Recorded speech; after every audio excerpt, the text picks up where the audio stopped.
This is about defending democracy. This is no longer Democrats versus Republicans. What do you want your kids to believe in? There must be give and take. This is White Flag with Joe Walsh. Before I get started with my guest, David Marcus, I want to remind everybody a couple things, and I'm shitty at this. The White Flag with Joe Walsh podcast has moved to 3 days a week. This week, you'll get my take on something. I'm going to sit down with somebody and have a respectful back and forth. What I'm going to do today with David Marcus, and then at the end of the week, I'm speaking with Trey Wingo, formerly of ESPN, now of the NFL Network. We'll get into some weird, fun stuff. So, White Flag with Joe Walsh. Follow me. Go to the YouTube page, White Flag with Joe Walsh. Listen to me wherever you listen to your podcast. David Marcus is a conservative thinker and writer who I respect. He's a conservative thinker and writer who I probably disagree with on a number of things, but I respect him. He writes for Fox, the Daily Mail, Daily Wire, Spectator, Human Events. You can find his stuff everywhere out there on a regular weekly basis. Follow him on Twitter at BlueBoxDave, at BlueBoxDave. Hey, David, thank you, my friend. Hope you had a good St. Patty's. I want to get into a few things with you, a few areas and topics that I'm really fucking curious about. I want to get into kind of right-wing media, the world I come from, conservative media, a world you're still in.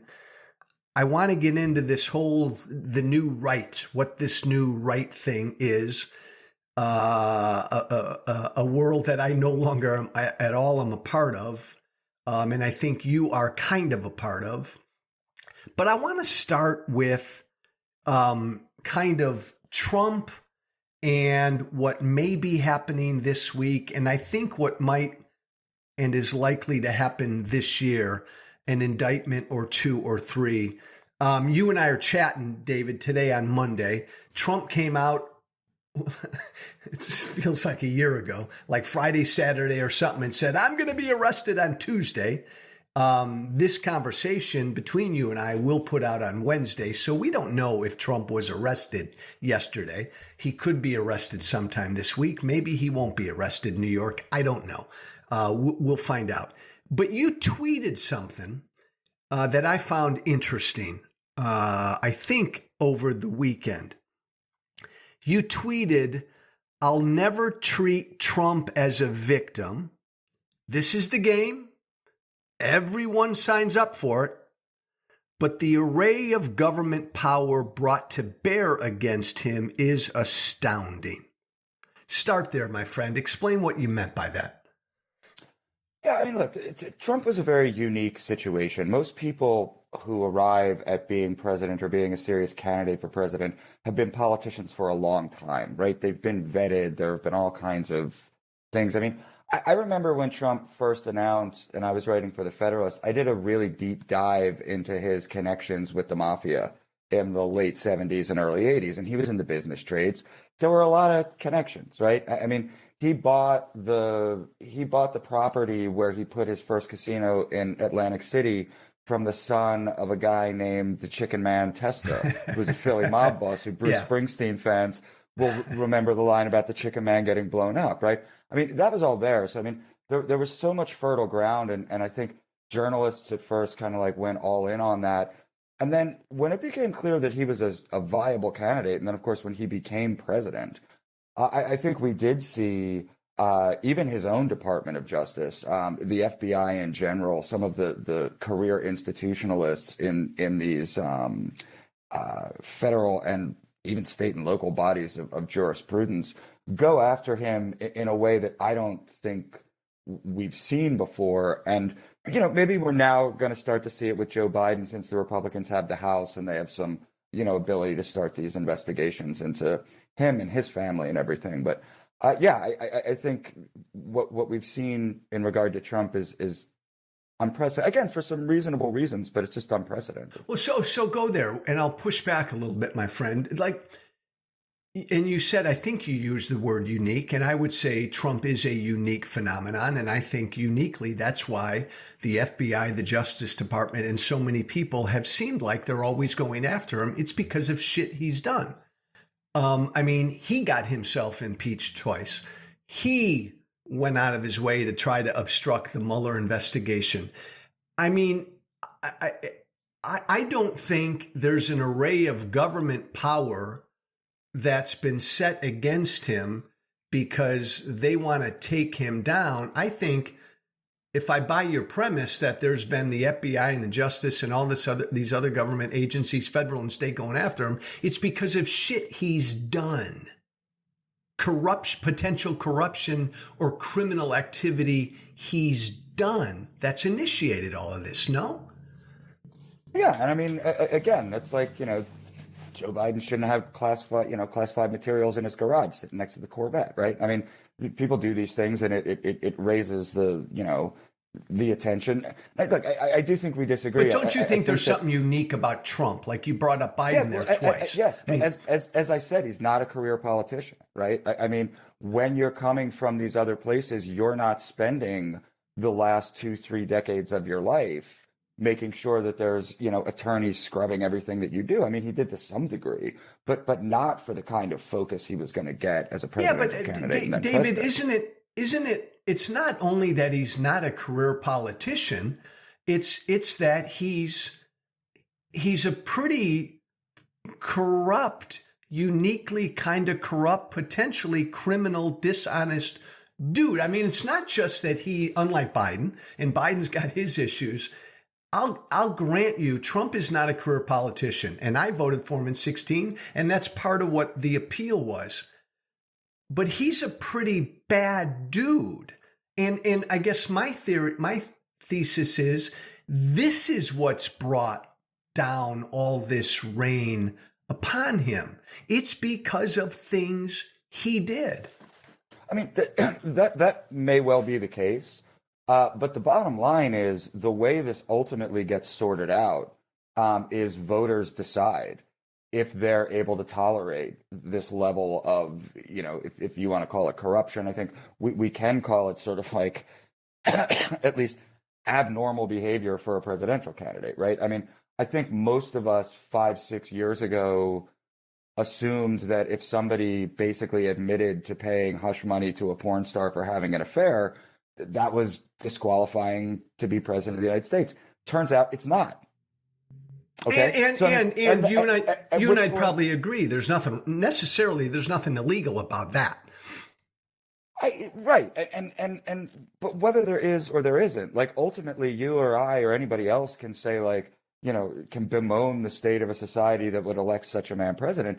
Clearly, large swaths of the American people felt that, notwithstanding all this stuff, he was going to do things, and I think very importantly, listen to them in a way that all of the Mitt Romneys and Paul Ryans, who have very clean records in many respects, just didn't. And so that's his appeal. It's a lot of his appeal, David, anyway. Spot on, and you and I would agree with this. And I think you know this about me. I don't come from the Mitt Romney, Paul Ryan wing. You're right. I fucking ran against the establishment well before Trump did, and the establishment hated me. I get that. And I tweeted, I think Friday or Saturday, because a good friend of mine asked me why I left Trump. And I said, look, our political system sucks. It was broken. We needed fucking disruption.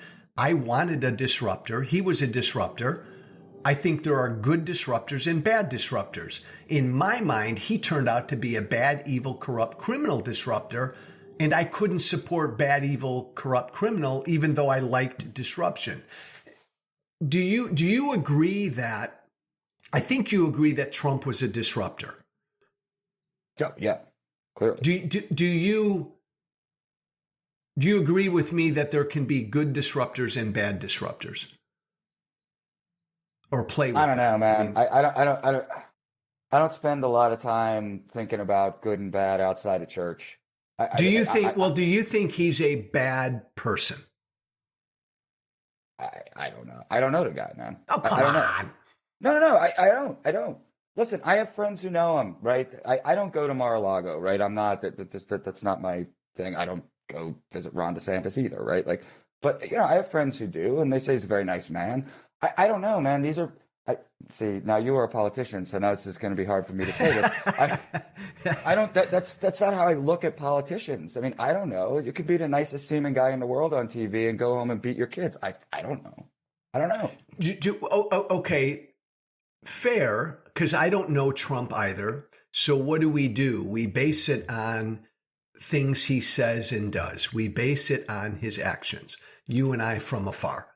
And based on what he's said and done, to me, he's clearly somebody who's a bad person and bad politically for this country. I can make that determination. You can make a determination as to whether you think he's good or bad for the Republican Party or good or bad for the country. Do you think he's good or bad for the country? I think he was a very good president. I think he was very good for the country as president. Yeah, I do. Would you like to see him reelected? If he's the GOP nominee, I'd certainly support him. Yeah. You don't think he's unfit? No. I mean, what unfit, right? I mean, he's not fit for. What does that mean? I mean, are we back in the era of the House of Lords? How does one become fit? It's a great question. For office, right? That's a great question. Is one fit for office because they went to the right schools and they know that? I mean, I see people who went to the right schools. Oh, what are the right schools, right? I see Stanford law students caterwauling and bitching and moaning at a federal judge who they ought to be sitting there listening to. So I don't know. Are those people fit for? I don't know. What makes you fit for office? I think that's up to the American people. I think absolutely agree. In that ultimately it's up to the American people. And if Trump is the Republican Party nominee, that decision is going to be made by the American people. I agree with that wholeheartedly. When I say he's unfit, what I mean is I think he believes he's above the law. I think he acts like he's above the law. I think he believes and acts like the Constitution doesn't matter. I think he acts and believes like the truth doesn't matter. I don't think he gives a damn about the country. I think he only cares about himself. I consider someone like that, Republican or Democrat, to be unfit to be president. Just my opinion. But that's what I mean by unfit. But David, like, whether he's indicted or not here in New York or down in Georgia, or if the Justice Department indicts him for the classified doc thing or January 6th, that's not up to the American people. Like, that's up to the legal system, correct? The judicial system.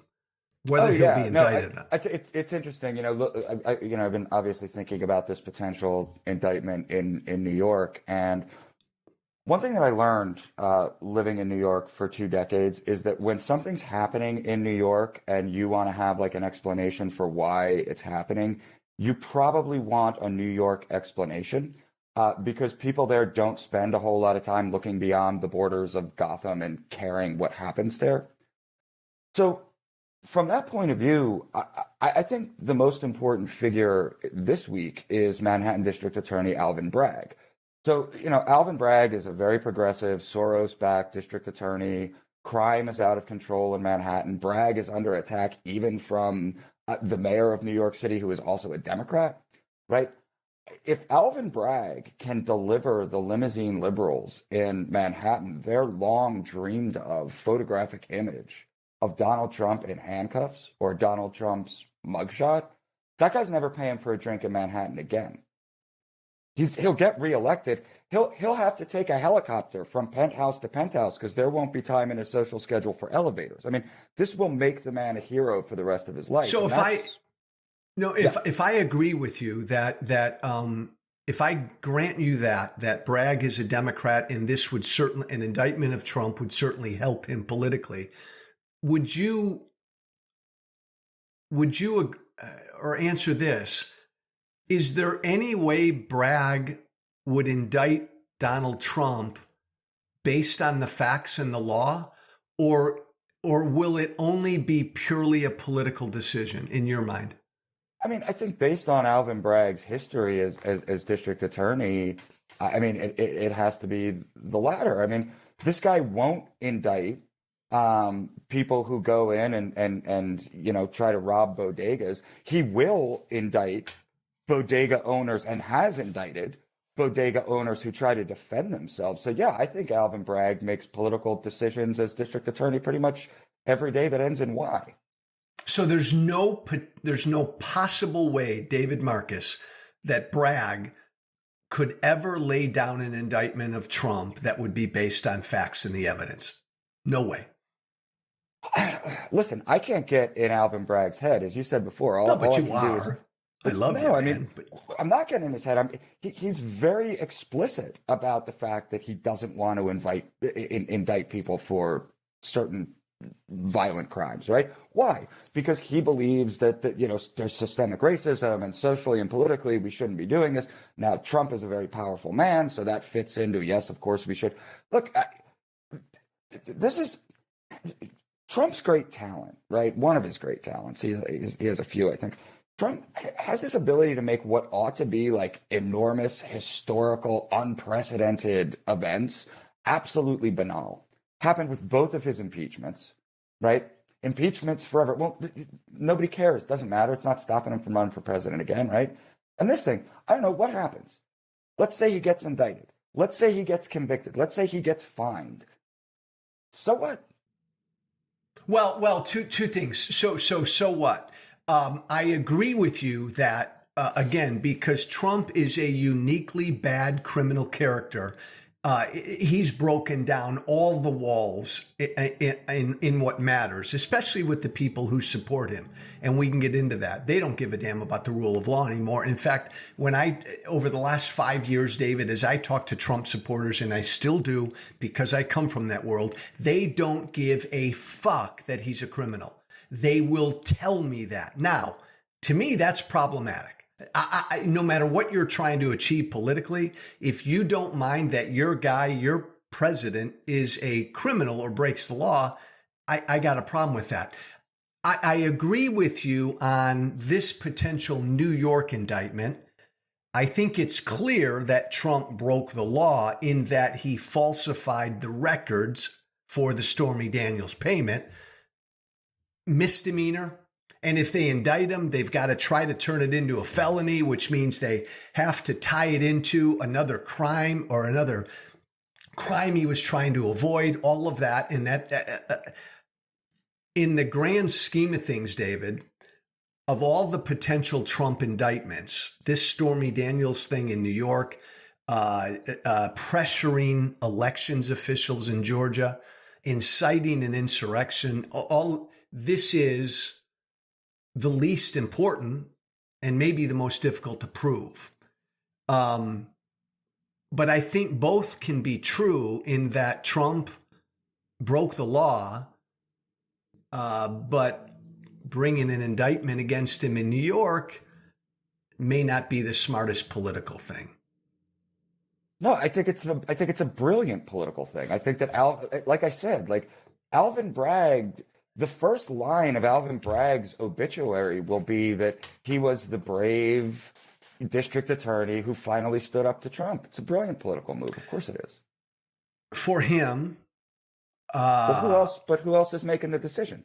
See, I don't buy this idea that like Susan Rice is up in some castle somewhere, like, moving chess pieces around and deciding what Alvin Bragg is going to do, right? This is a human drama. Shakespeare understood all of these things, right? Yeah, I do think when you look at Bragg in this case, though, and what I've read, David, is he wasn't gung-ho on this when he assumed office. Two of his prosecutors resigned because he wasn't pursuing this case. Something changed. And either something changed and we're going to find out about it and there's more there than we know. Because obviously nobody knows exactly what he might be indicted on in New York. I mean, look, But what changed? What changed is that there's now a mayor of New York who's breaking this guy's balls every 2 days. so Calling you him think soft you on attribute it crime. to that? It's just purely political. Listen, man, that's how New York works. Like they don't care about the national implications. There are no national implications. I mean, you've seen that New Yorker cover, right? World ends at 10th Avenue. Like, yeah, I mean, that's what's going on here. My beef is and I got to know where you stand. And by the way, I love that you're lighting up. Smoking is bad for you, young man, but you're free to live your life. And I love that you lit up last week on TV. I thought that was a great, cool look, David Marcus. So thank you.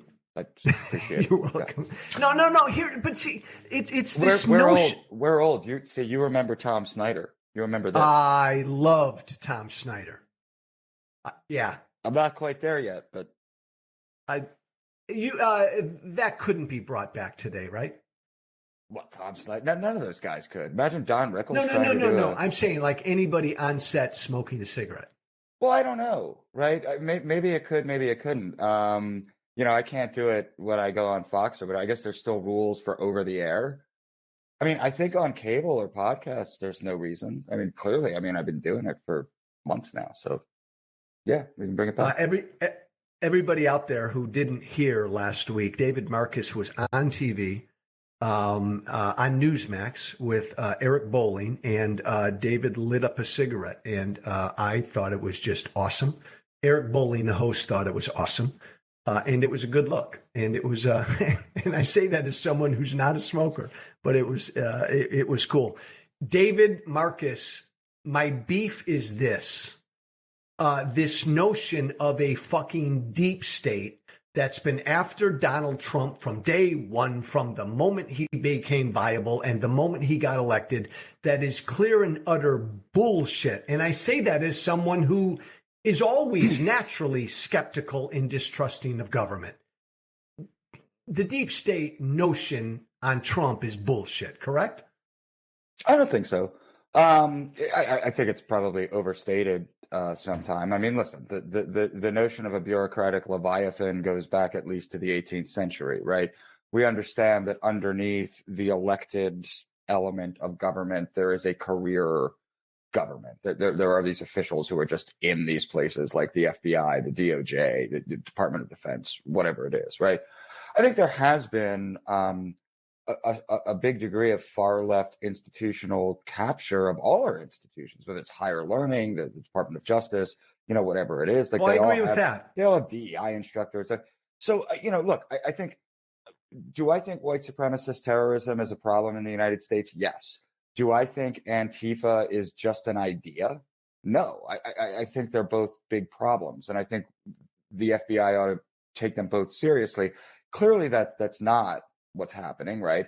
And I do think that that's because of the institutional capture of some left-wing ideas. And yeah, I think, look, we saw the text between Strzok and Page, right? They clearly viewed Trump as an existential threat. So well, then, yeah. No, and David, you and I would agree on a lot of the notion of the left capturing these institutions. A problem, agreed, long time. But when it comes to Trump specifically, do you believe from the moment he got elected, this thing called the deep state targeted him to try to take him out? And I only ask that because that's what Trump supporters tell me every fucking day. I think there were probably elements of it that were. I mean, look, I tend to accept what people say in good faith. I'm not a believer in these like vast conspiracy theories, right? The 51 or whatever it was former national intelligence people who, after the New York Post ran its absolutely true Hunter Biden laptop story, who came out and said, this has all the earmarks of Russian disinformation, right? I don't think that those people were involved in some conspiracy. I think they were blatantly wrong. And I think they probably let some assumptions or some elements of their worldview influence their decision making. I don't think it was a big conspiracy. I think they were just wrong. But Well, it did have, it technically, it did have all the earmarks of Russian disinformation, but I don't want to belittle that point. I don't want to belabor that point. But David, here's the problem I've got. Trump obstructed the Mueller investigation. Trump told the president of Ukraine to dig up dirt on Joe Biden. Trump did that. Trump in Helsinki stood in front of the world and said, I stand with him and not my own people. Trump, and you may disagree with me, incited a violent effort to overturn an American election. Trump was the one, David, who called Georgia's Secretary of State and said, find me 11,000 fucking votes. Trump did these things. Not you, not me, not the left, not the deep state. Are you concerned? Are you concerned that these things aren't being litigated? Because I see little else. Well, no. Agreed, and they should be litigated. My issue is, well, do they deserve to be litigated? I obviously believe they do. Do you? I think it depends. I mean, look, I think the situation in New York is fairly farcical. Look, I think let's put that one aside, because I think that is the weakest one. Donald Trump, now we know, called Georgia's Secretary of State not once, more than once. Yeah. And it could be more than that. And the president of the United States, from his office, using the powers of his office, called Georgia's Secretary of State and said, find me 11,000 votes. You've got a problem with that action, don't you? No, and I'll explain why. I remember when the Mueller report dropped, right? And the thing that was most interesting to me about the actual text of the Mueller report was that there was all kinds of evidence of foreign information operations being done against the United States by Russia, right? Plenty of evidence about that in regard to everything from the far right to Black Lives Matter, right? These people were insinuating themselves into our entire existence. Nobody wanted to pay any attention to that whatsoever. This was only about, can we find Trump culpable? Can we get? Is this a way to get rid of Trump? Are the walls? Wait a minute. Wait a minute. Let me go ahead, David. Let me finish my point about you read the Mueller report, and there were certainly times when Trump was saying to his advisors, "Can I get rid of him? Can I just fire this person? Can I just do this thing?"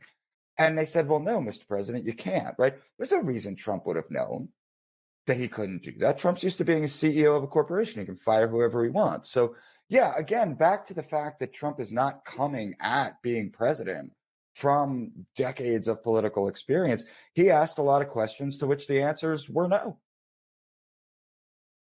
David, you're better than this. And I mean that as a compliment. You're not some of these stupid, idiotic right-wing talkers and thinkers at the Federalist and other joints who instantly excuse Trump. He didn't know any better. He didn't know the law. He didn't know the rules. David, why? He called. Wait. Let me finish it. Yeah. Go ahead. No. He I think the Federalist is one of the best outlets in the world. I'm always honored to have been a part of that. Yeah. He called the president of the United States, used the powers of his office to pressure a state election official to overturn the election results in that state. Period. Whether he knew that was right or wrong, he did it more than once. Why won't you hold him accountable for what he did? Because I think that Donald Trump honestly believes that election was stolen from him. I don't happen to believe that. Right? So what? So he gets on the phone and he says, "Listen, there were shady things commits going an illegal on, act, and I want you to look into it." But David, I get okay. So then back up. Take Trump out of the picture for a second, because I just want to be clear where you stand. Yeah. Do you have a problem post an election? Any president of the United States calling a state election official and pressuring that state election official to overturn the election results in that state? Take Trump out of the question. If Obama had done that with a Democratic Secretary of State somewhere, would you have had a problem with that at all? I don't think that I would. I mean, Benny Thompson was the chair of the January 6th committee, right? Benny Thompson voted to overturn the 2004 election results. I mean, were there any conversations going on between Benny Thompson and, John Kerry's lawyers about this? I don't know. Wouldn't particularly bother me. No, I mean, I believe Jamie Raskin voted to overturn those election results. None of this is new. None of this is new. Again, I think you're better than that, but this is why it's fun to have a back and forth with you. And David, I don't mean that. No. I really do, because I hear this. I've heard this so often from other people. None of this is new. And my response always is bullshit. Give me another time in American history where people rioted in the Capitol to overturn an American election based on a sitting American president who lied about that election. That's never happened before in American history. To me, that's new. Yeah, I don't think Trump's lying. I really don't. I think Trump believes that that election was stolen from him. And he said, look, if you sit Donald Trump down with 5 lawyers who say, Mr. President, you're crazy, that you're out of your mind, and 5 lawyers who say, no, there's real questions about whether state legislature, whether governors acted properly in changing state laws, whether whether voting machines, blah, blah, blah. Obviously, Trump is going to side with the Rudy Giuliani's of the world. It doesn't mean that he's lying. And that's ultimately what the January 6th committee promised they were going to prove, and utterly and completely failed to prove. And it's why public polling is moving away from them, right? I mean, every month that goes by, the American people care less and less about what happened on January 6th. We see that in every single poll. I would agree with you on this, in that every day we're seeing Trump strengthened within the Republican Party. And I agree with you. It has a lot to do with January 6th. And it certainly, I think, if Trump is indicted in New York or anywhere else, I think it will help Trump within the Republican Party. I think it will hurt him outside. It'll make him more unelectable outside the party, but who knows, right? But I guess I've yet to hear you tell me or hold Trump responsible for anything potentially bad or corrupt or criminal he did. Like, David, do you have a problem with the President of the United States trying to hold up funding to a foreign country until the leader of that foreign country agrees to dig up dirt on his potential political opponent? Like, did that bother you at all? I don't think that's what happened in that phone call. I think it's demonstrably clear that that's not, in fact, what happened in that phone call. Oh. Okay. I think it's demonstrably clear. Yeah, I mean, I don't. I don't think that the quid pro quo was proven. I don't see it. Right. I don't know what to tell you. I don't know. Look, no, that's fine. That's fine. You can call it whataboutism, but Joe Biden sitting on a stage saying like, "Hey, I was the guy who pressured Ukraine to investigate blah blah blah, or I was going to take the money away." Yeah, I don't see any difference. I really don't. I can't find it. Yeah, I guess the only difference is Joe Biden was vice president at the time, and Joe Biden pressured Ukraine. You better get rid of this corrupt guy, or you're not going to get, wasn't America Trump and the rest get rid of this Europe corrupt guy. No, Trump said. Trump said the only distinction that you're making is that you think one guy is corrupt and you don't think the other guy was corrupt. It's still a member of the American administration pressuring Ukraine and threatening their funds if they don't do what the United States wants done. the distinction is Biden didn't do it to help Biden politically. Biden was, and you can disagree with the policy, but Biden was speaking for America and the rest of Europe. When as one, they said, get rid of this corrupt dude, or you're going to have a problem getting more funding. And that's a policy decision. But the difference, unless he was worried David, that the corrupt dude was going to look into Hunter, right? The difference is Trump used his public position, his government position, to try to benefit himself politically. Dig up dirt on my political opponent, Zelensky. But you didn't see that on the phone call. Wait a minute. How do you know it's dig up dirt on my political opponent and not, I want to know exactly what was going on in the cozy relationship that the previous administration had with your government? And why was it so cozy? Why couldn't it have been that, Joe? It could have, David. It didn't sound like that. And based, again, on Trump and his behavior, why couldn't it have been, David, dig up dirt on Joe Biden, who I may run against next year? It certainly sounded that way, and it certainly appeared that way, and that's what he got impeached for. Do you hold Trump responsible? Which he was not convicted for. Well, sure. And he wasn't convicted the second time, sure. And the entire process is political. I'll give you that on both sides. Absolutely. That was never really in doubt. Short answer. You do consider what happened on January 6th to be a bad thing, correct? Yes. Okay.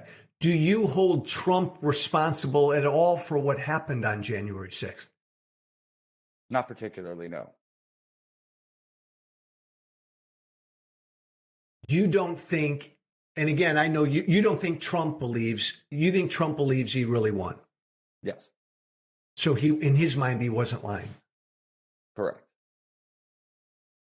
And you don't think Trump expressing that lie or saying that over and over, which he began months before the election, didn't do anything to contribute to getting people in Washington on January 6th fully wanting to and prepared to overthrow the American election. You don't think that had anything to do with it? Well, I mean, I think it's why a lot of people were in Washington on January 6th. I mean, there's no doubt about that. But no, I mean, look, I know people who went to Washington on January 6th. They were going for the same reason that Americans always go to protest. They thought something wrong had happened and they wanted to go protest it. Which is great and fine. You're right. And obviously it got out of hand. And I think that people who were intentionally stoking violence in that situation were deservedly arrested. I wish that had happened more often across the rest of the country, during the George Floyd riots or when Antifa was attacking federal courthouses. But yeah, I mean, look, you cause trouble and you get arrested. It's the way it's supposed to work. So let's put a bow on this one, David, before we hop to our next topic. Your tweet that I found interesting and provocative, the array of government power brought to bear against Trump is astounding. I blame Trump for any and all government power brought to bear against him. You generally don't. Look, I think I it's don't irrelevant. Want to speak for him. I mean, yeah. Look, I think it's irrelevant. Well, you said it's astounding. You said it's astounding. It is astounding, right? I mean, listen. And David, just to make one quick point, and then I'll give you the final word. I think the reason it's astounding, and I guess I'd agree with you, is because everything Trump has done is pretty astounding. Yeah. I'll give you the final word on this. Yeah, look, listen. The American people decided that the president that they wanted to have was somebody with a pretty sketchy past that could be investigated in criminal and civil ways and in lots and lots of ways. They voted for him. He became president. The investigation started. every 10 minutes, the walls were supposedly closing in. Maybe now we're going to get the perp walk. Maybe we won't. Listen, it's a lot of sound and fury signifying nothing. Then, David, is it astounding to you that, as you say, and you've said a few times, Trump had a sketchy past? Is it astounding to you that this guy who had a sketchy past enters the White House? Is it astounding then that he'd run up against and butt heads with government power that would have a problem with some of the things he's done? Then maybe it's not astounding. Yeah, that's fair. He had a sketchy past. Yeah. Hey, do you agree with me? And you and I maybe come at this from a different place. I come from the Trump base, and I still interact with the Trump base. And I can tell you, over the last 5 years, it's clear to me that Trump could do damn near anything, and they don't care. They've told me, David, that I don't care, Joe, if Trump is a dictator. As long as he delivers for me on this, and this, I'm fine with it, Joe. Now, I've heard that over and over from his base the last 5 years.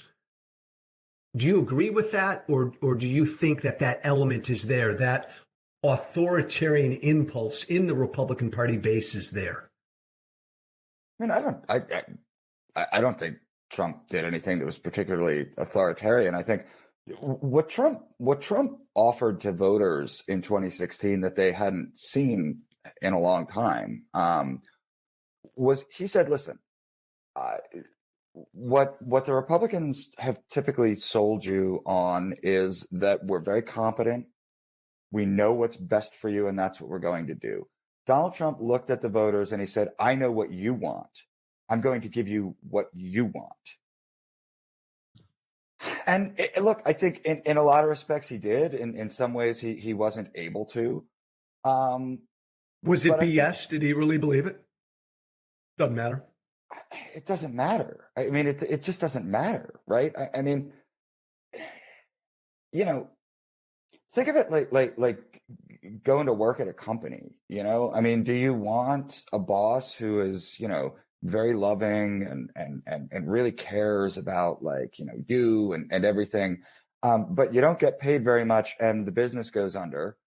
Or do you want to go to work and you're getting raises and bonuses and the guy's doing a good job even though you don't particularly like him? I mean, that's Americans hire a president to get things done, not to be not to be the role model for our children.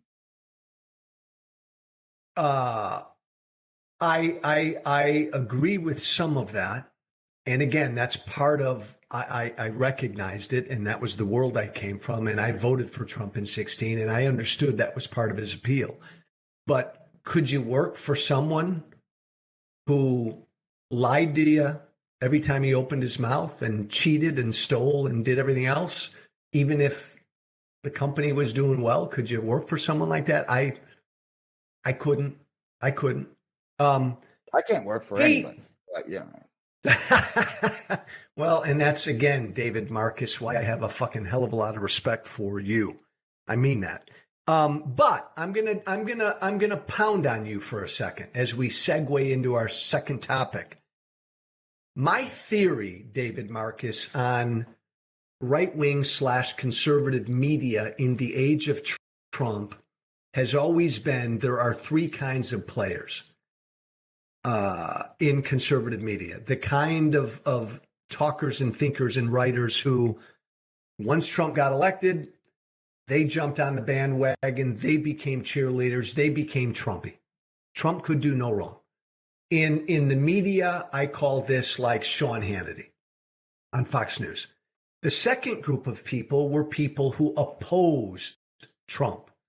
And there aren't many of those, and I was one of those, and they don't last. Generally, in conservative media and in the talk world, we didn't last at all.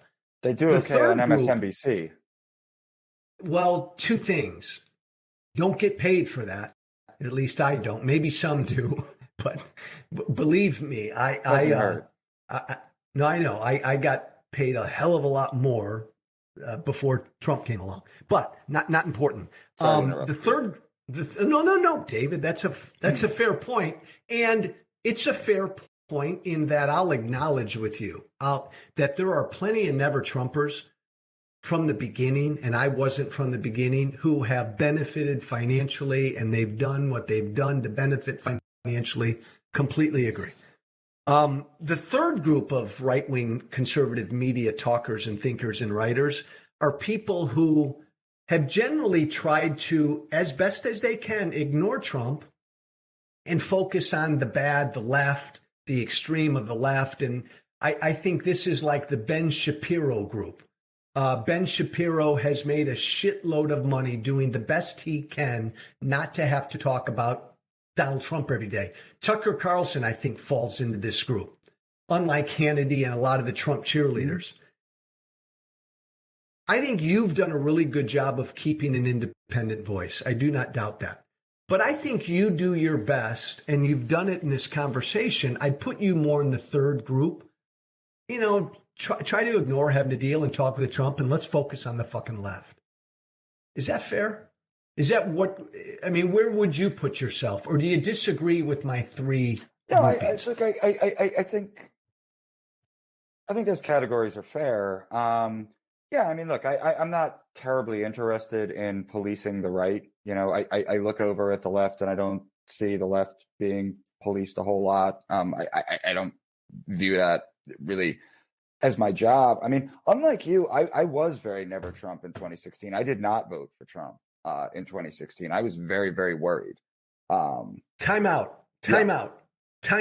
And I apologize, my friend. I did not know that. Yep. I did not know that. Thank you. I did not know that. Yeah, no.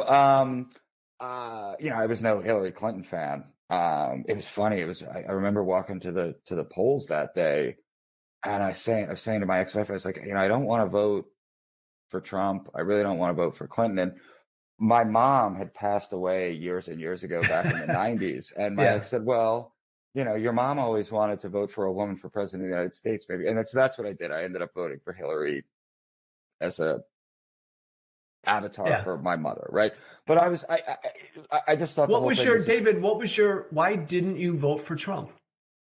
Because I had no idea what he was going to do, because I had known him for 20 years as this like crazy New York billionaire businessman, and I was frightened of what he might do. But I'll never forget. So election night, you know, he's going to win, and everyone at the Fed. I mean, we didn't think he was going to win, right? We thought, okay, we get to spend the next 4 years throwing rocks at the Hillary Clinton administration as we had been throwing rocks at Obama, right? And just about my favorite writer in the world, a guy who I consider really a mentor, is a guy named David Harsanyi, who's back at the Federalist. He had been at National Review for just wonderful writer and thinker. And I remember emailing Dave that night, and I said, Dave, what the fuck are we going to do with this? This guy won. And he said, listen, you know, you call balls and strikes. If he does something you like, then you say you like it. If he does something you don't like, you say you don't like it. That's our job. That's all our job can be. So over the next 6, 7, 8 months, there were a lot more strikes than balls. He was doing a lot more things that I liked than I didn't. The sky wasn't falling. And I said, okay, this is better than I thought it would be. Would you be honest with me, David? During the 4 years, did you call balls and strikes? And I have no doubt you called strikes, but was there ever a part of you, because of who you wrote for, that you'd hesitate a little bit to call the balls? No. Nobody at the Federalist ever told me not to criticize Trump. This was a period of time when I wrote a few columns for the New York Times. And I mean, I sat down and had lunch with Jim Bennett, right? Who was the op-ed editor who was like forced out after the newsroom revolt for the time. You know, 2018, I sat down with that guy, and it was like, I said, listen, you know, you have some good conservative writers, but nobody actually represents the base, right? You need people at the paper of record. You know, they say, oh, well, you love Ross Duhigg. And I'm like, yeah, well, of course we all love Ross, right? But that's not the base here. No.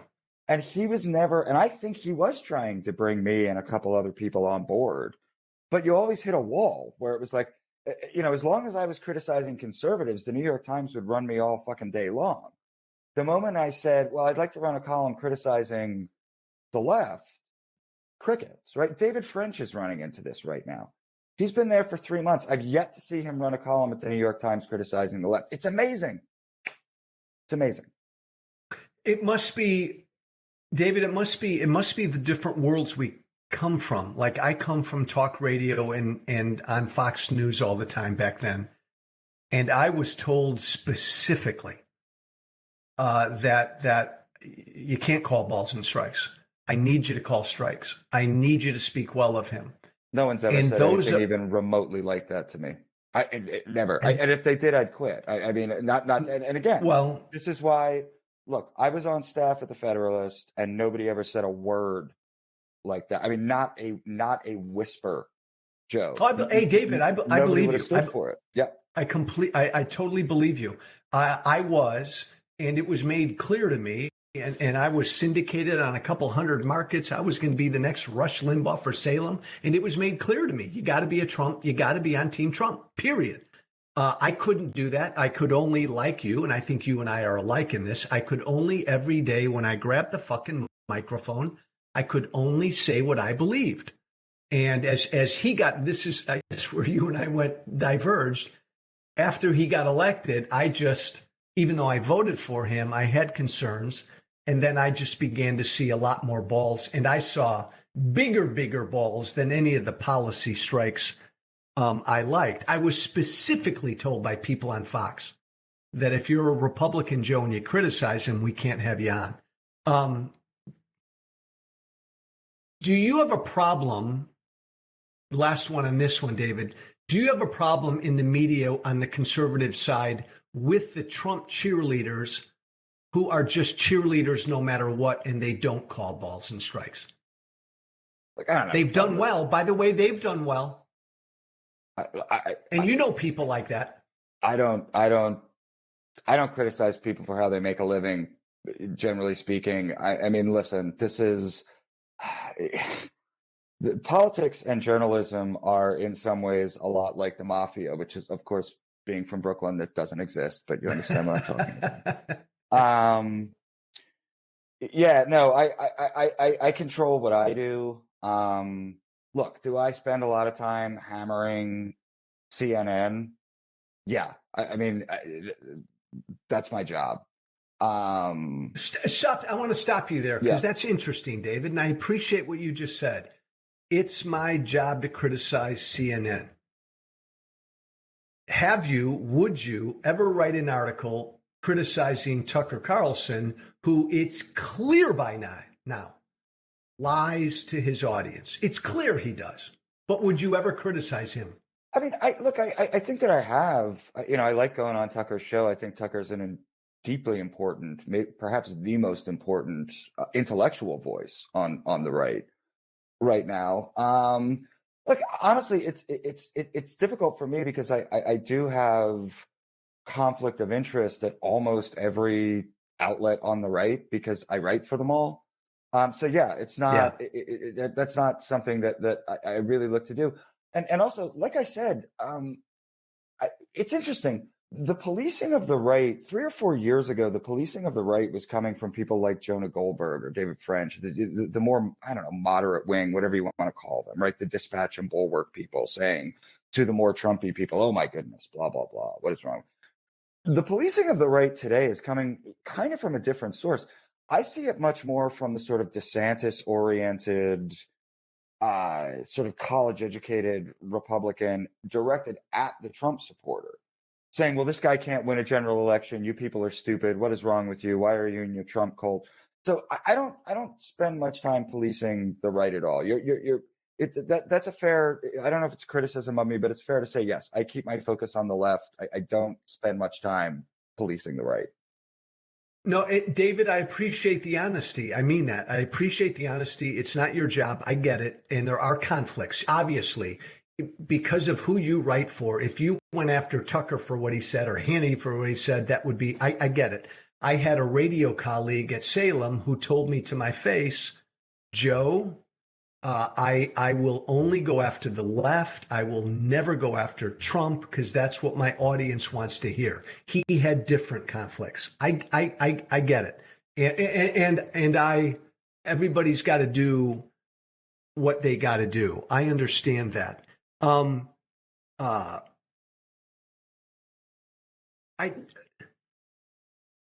It's interesting though. You say, like, I guess.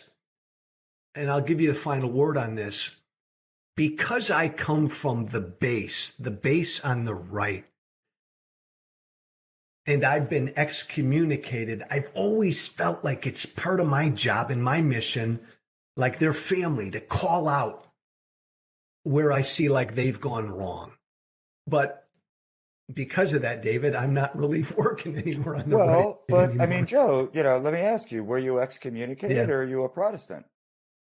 Those are two very different things. No, fair point. I made my choice. My choice.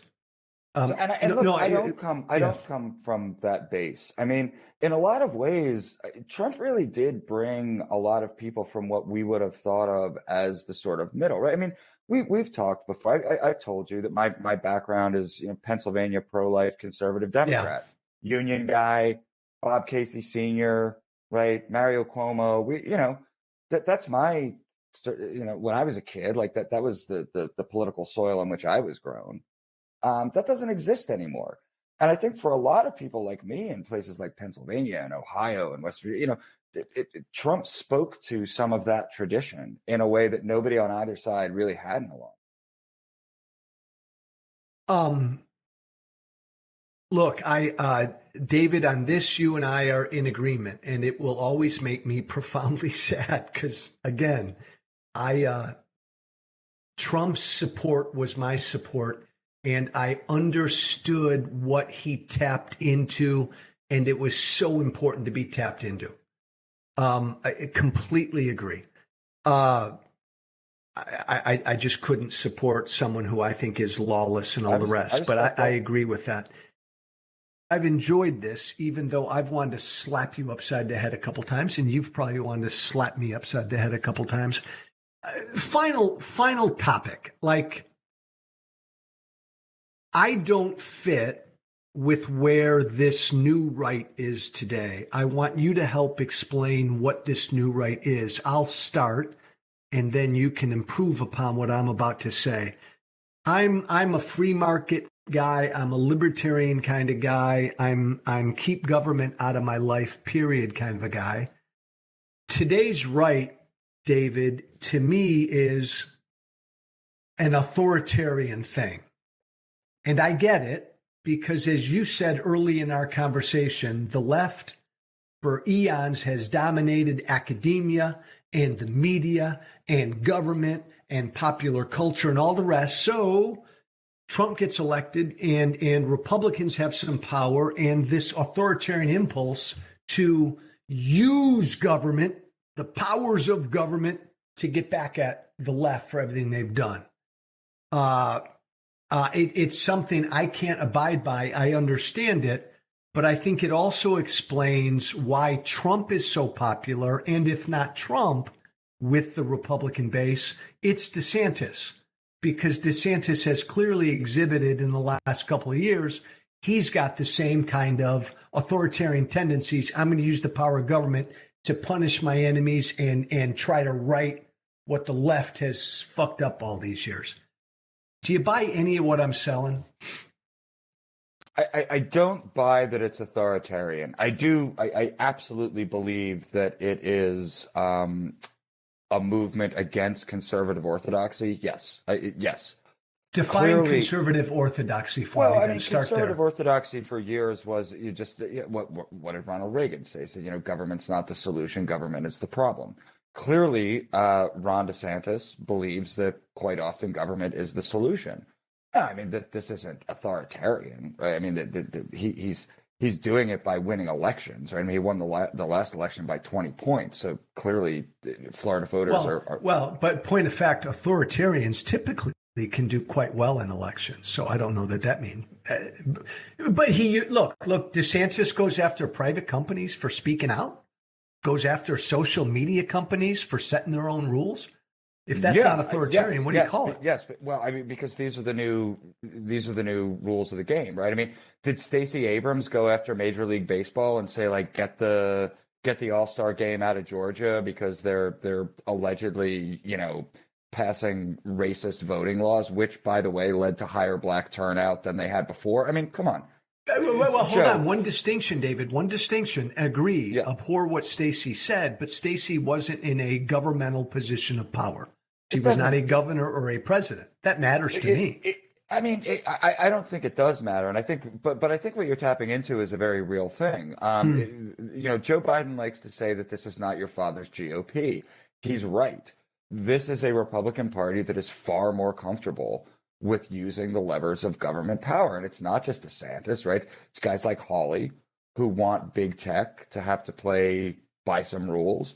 It's a guy like, Rubio and JD Vance who send a letter to the Department of Transportation saying, hey, are we regulating these guys enough? Yeah, this is new. This runs. Does it bother you? Does it bother you? No, because frankly, I think that the limited government mantra got the GOP into a lot of trouble and actually just kind of like kept it off of the playing field in ways that weren't healthy in regard to cultural issues, in regard to economic issues, and in regard to a lot of this stuff.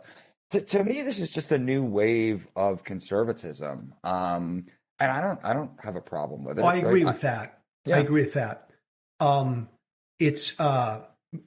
But I think you're right to say it's against typical Republican orthodoxy, or I would say, but by the way, David, I would say as a Tea Party guy, a limited government guy, the Republican establishment really never fought for the things I believed in, like balanced budgets and limited government. They were asleep for years. And what's always curious to me, David, is, and I know you've written about this, many people believe like the Tea Party helped lead to Trump and this authoritarianism, though you don't call it authoritarianism, I do.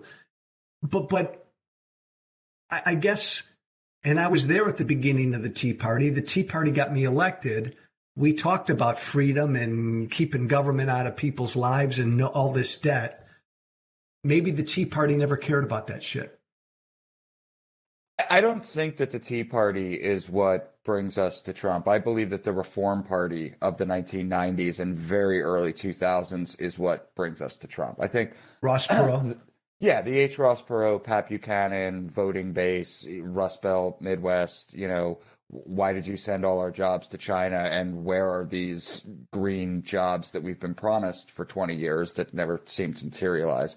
I think that's what brought you Trump more so than the Tea Party. But I will say one thing that I admired about the Tea Party at the time, and I wasn't the Tea Party guy, but one thing that I admired was the willingness to lose, right? That was the big knock on them, right? It was like, it was a Christine O'Donnell in Delaware, and it was like, well, that's a winnable race. Why are we losing winnable? And it's like, well, you're losing winnable races because there are things that matter to voters more than winning elections. Right? When I went down to CPAC a couple of weeks ago and I was talking to the really hardcore Trump supporters, it's really important to understand. They're far more fearful of a Republican Party that gives its power back to career politicians and donors and mega billionaire media moguls than they are 4 more years of Joe Biden, because they think if the Republican Party returns to what they view as the Romney-Ryan party, then no one's fighting for us anyway. So, I mean, they're willing to lose. And that was something that I noticed about the Tea Party that I actually think made the Tea Party quite powerful and potent. I agree. And I was part of that. And I concur with that. That's what's always kind of baffled me, David. I think what led to Trump is this. You had a Republican base that had felt dismissed and ignored by the Romney-McCain establishment for years. They felt ignored and dismissed. And then you had Tea Party people like me come along, and we helped to inflame that base. So by the time Trump got there, they were primed to be, when Trump said, I'm going to build a wall and keep these people out, and I'm going to do this and that for you, they were primed to cling to him because, as you said, the establishment ignored these people. I guess my problem then is just where that base went. Because I was part of that base and I'm no longer on that train. So something happened. And I think it's too authoritarian to me. I don't know what you'd call it. They're more willing to use government. Yeah. And David, one other thing I bring up, and you responded to this, I had always heard back in the Tea Party days, this authoritarian impulse, like voters would tell me, I want a guy who will do this, Joe, and I don't care what he does to get it to me. And I didn't pay enough attention to that back in the day. I think that impulse kind of really came out of the closet with Trump, because now I think it's a real animating force in the party. You don't believe that, or you don't agree with that necessarily. Well, look, I don't agree with authoritarian because, again, I think that this is all coming out of normal, democratic small d practices, right? People are voting for what they want.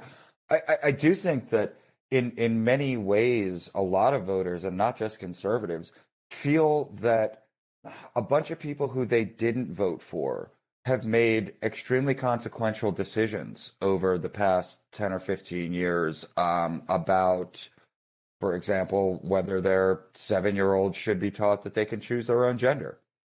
I don't think anybody ever voted on that. It seems to be basically the attitude of the Democratic Party right now that 7-year-olds can change their own gender. Clearly, a lot of school districts feel this way, right? Stop. Maybe this is a point of distinction between you and I. Yeah. I don't necessarily want government weighing in on whether a 7 or a 13-year-old can claim their own gender. Yeah, why should government weigh in on Yeah, that? but the problem, Joe, is when government doesn't get involved in that, we've seen the result, right? And the result is a bunch of 7-year-olds who are being told that they can determine their own gender, because there is, we talked earlier about the Leviathan, about the bureaucracy, about the unelected people, the experts who make these decisions. We got the best education that anyone's ever gotten in the history of mankind over the past 3 years of what happens when you let experts run a government, right? It was an abject disaster. And that's what people are seeing. And so they want their elected officials to take more control over what's going on in their lives. Okay, but here's the problem, David. Even if I buy that premise, all these experts and people out here allowing 7 and 13-year-olds to claim their own gender, they're not forcing that upon anyone. Once government gets involved and says this or that, then government is forcing something on people. Look, I think you make a point in that what government would be empowered to do ultimately, if it chose to do so, right, would be to bring police power, right, to say, I'm going to arrest you if you don't let enact laws that you have to abide by. Yes. Yeah, but that's not the only way in which power and compulsion and coercion work within a society, right? Once you have a society as we do now, where all of the institutional power believes in these metaphysical ideas that most of the citizenry does not believe in, they need a way to push back against that. Now, maybe it's better to go run for your own local school board, and we are seeing that happen, right? But even that's government, right? How else are the American people supposed to make their voice heard? Well, you fight back in the battlefield of ideas. If you've got a problem with 13-year-olds claiming their own gender, you fight back on the battlefield of ideas. I don't want a government telling me that a 10-year-old has to be a certain gender or a 10-year-old cannot be a certain gender. I hear you that the left. What do you think the Biden administration is doing? I mean, the Biden administration wants to make this decision, right? I mean, the Biden administration wants federal regulations to say that, a biological boy needs to be able to run track against biological girls, right? They're completely on board with that. Well, two things. So why isn't that? Why isn't that exactly the government overreach that you're talking about? If the Biden administration was demanding that or decreeing that, I think the Biden administration is just trying to say through their policies stay out. And again, when it comes to a college kid participating in a sport, a transgender person, I want that determined by the ruling body, the NCAA and whatever. And why? That's all. I don't want government. Well, just me personally, so wait, David. Joe, I mean, what you're saying is that you want unelected experts to make these decisions instead of the voters. Why? Why do you want that? I want, just the same way that I want a restaurant during COVID to be free to say, if you don't wear a mask, we're not serving you. I think that restaurant should be free to say it. I want these decisions made in the private sector. I don't want government, through its inherent force, mandating. Like I was, and maybe you disagree, David, I was pissed off at DeSantis and any Republican who wouldn't allow a private business to have whatever policy they want to have. That's the market at work. No, listen, I mean, you are enunciating the classic conservative position. And look, I respect it. I dig it. I understand exactly where it's coming from. My sense is that most Republican voters and most conservatives in this country think that that approach is going to hand power over to a bunch of unelected officials who are going to move their lives in ways that they don't want their lives moved. And so David, they're fighting back with the power they have, which is the power of the ballot box. Yeah, and it's really important for people to hear you say this, because you're right. Like people always ask me, Joe, you were the crazy Tea Party populist. How come the base is no longer with you? You just articulated it. My free market live and let live philosophy is not where this party is right now. And it's not what they want right now. It's not an establishment thing, because I think the GOP establishment suck. And there's other forces at work, Joe. I mean, China's a real force here, right? I mean, look, you and I can both say, oh, we're principled conservatives. We don't want the government to have anything to do with like what Hollywood does in a movie, right? China's not playing by those rules. So what? Okay. That's right? So interesting, David. But then, okay, because China doesn't play by those rules, and the Chinese government tells their film companies what they can and cannot say. And ours.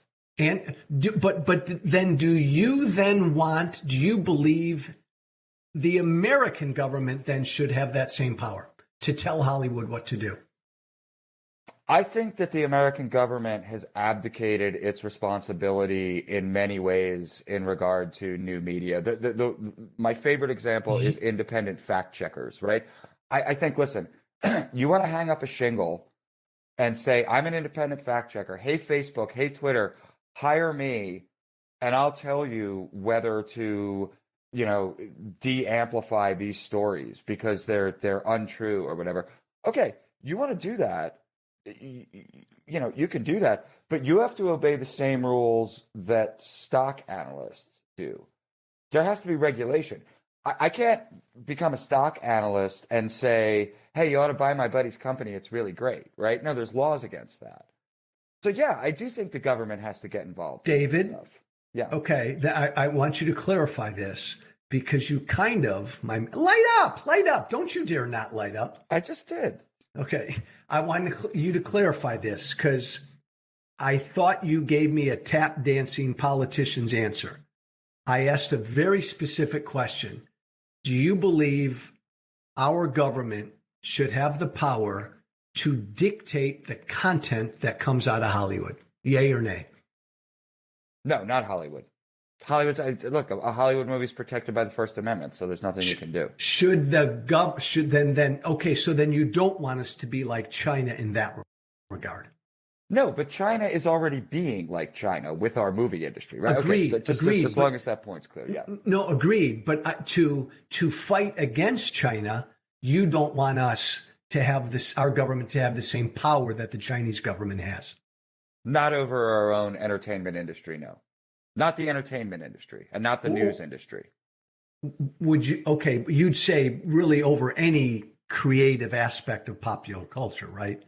I mean, no, I poetry or novels or sure. No, but I do think in the case of third-party fact checkers, we absolutely do have to have rules and regulations about this because it's choking free speech. It really is. Last quick topic. It's not a topic, but just a quick question. Then, okay, good. I thought you and I were miles apart on that. We're not. I think Twitter and Facebook, private fucking companies, should be free to have whatever rules they want to have. The pre-Elon regime could have had whatever rules they wanted to have, and Elon's regime can do whatever the hell they want. Do you concur with that? No. I think that Section 538 is no longer sufficient to deal with social media platforms. I think so. The that government they are has really, to get involved. Well, look, I mean, they're publishers, right? I mean, they just are. They're making editorial decisions. They're making editorial decisions. They're platforms. Yeah, the platforms are making editorial decisions every day. And so to the extent that they're making editorial decisions, they should abide by the same laws, regulations, and rules that any newspaper or cable news outlet does. So no, I don't think that we are. So you would you'd put them into a new sphere where they would be regulated.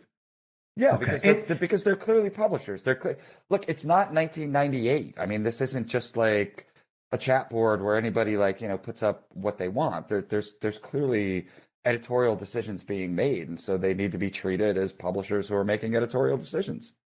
And I vehemently disagree. But for the record, again, what David Marcus just articulated is a hell of a lot closer to where the Republican Party base is today than me. And I think that's the point, is that generally, this is what the Republican Party base wants.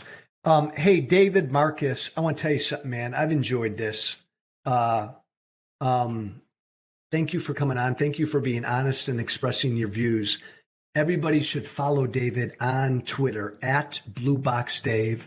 He's a great follow. And I will say this, he's a great follow, most especially when he gives his pithy thoughts on things that aren't necessarily political. Love some of the shit you say at Blue Box Dave. Check out David's writing, Fox, Daily Mail, Daily Wire, Spectator, Human Events. Everybody listening to me right now, I don't give a fuck where you are politically. It's healthy to listen and read people who don't disagree with you. Don't just watch Fox News and don't just watch MSNBC. Tell all your friends about this podcast, White Flag with Joe Walsh. David, man, thank you, brother. Thank you, brother. These are the kind of conversations that our country needs, and I'm really grateful that you had me on to have one. Thank you for listening. Remember to listen, share, and follow White Flag with Joe Walsh on Apple Podcasts, Spotify, and everywhere great podcasts are found. And be sure to leave a 5-star review. This has been White Flag with Joe Walsh.